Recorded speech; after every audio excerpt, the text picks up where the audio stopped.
ಜನ ನಿಮ್ಮ ಮನೇಲಿ ಇರ್ತೀರ. ಈಗ ಆಕ್ಚುಲಿ ಬಾಡಿ ಇದ್ದಿದೆ ಅಷ್ಟೇ.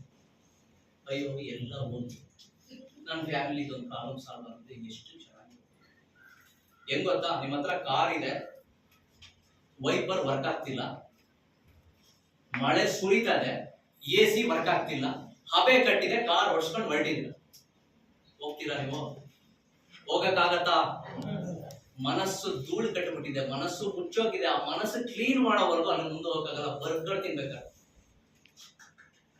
ನನಗೆ ಅರ್ಥ ಆಗಿತ್ತು. ನನ್ನ ಗುರುಗಳು ಫಸ್ಟ್ ಕೇಳಿದಾಗ ನನಗೆ ಸಕ್ಸಸ್ ಅಂದ್ರೆ ಏನ್ ಅರ್ಥ ಅಂತ ನಾನು ಕೇಳಿದಾಗ ಹೇಳಿದೆ, ಸರ್ ಸಕ್ಸಸ್ ಅಂದ್ರೆ ನನ್ನ ಹತ್ರಕ್ಕೆ ಜಾಗ್ವರ್ ಕಾರ್ ಬೇಕು, 5 ಕೋಟಿ ಬಂಗ್ಲೆ ಬೇಕು, ಫಾರಿನ್ ಟ್ರಿಪ್ ಬೇಕು, ಅದು ಬೇಕು ಇದು ಬೇಕು ಅಂತ. ಅವ್ರು ಒಂದೇ ಹೇಳೋದು, ಸಕ್ಸಸ್ ಅಂದ್ರೆ ಡೆಫಿನೇಷನ್ ಚೇಂಜ್ ಮಾಡ್ಬೋದು. ಸಕ್ಸಸ್ ಅಂದ್ರೆ ತಟ್ಟೆ ಮುಂದೆ ಕೂತ್ಕೊಂಡು ನೆಮ್ಮದಿ ಊಟ ಮಾಡಬೇಕು, ರಾತ್ರಿ ಮಲ್ಕೋಬೇಕಾದ್ರೆ ನೆಮ್ಮದಿ ನಿದ್ದೆ ಬರಕ್ಕೆ, ಎರಡು ಮಾಡ್ತಿದ್ಯಾ ನೀನು ಸಕ್ಸಸ್ಫುಲ್ ಅಂತ.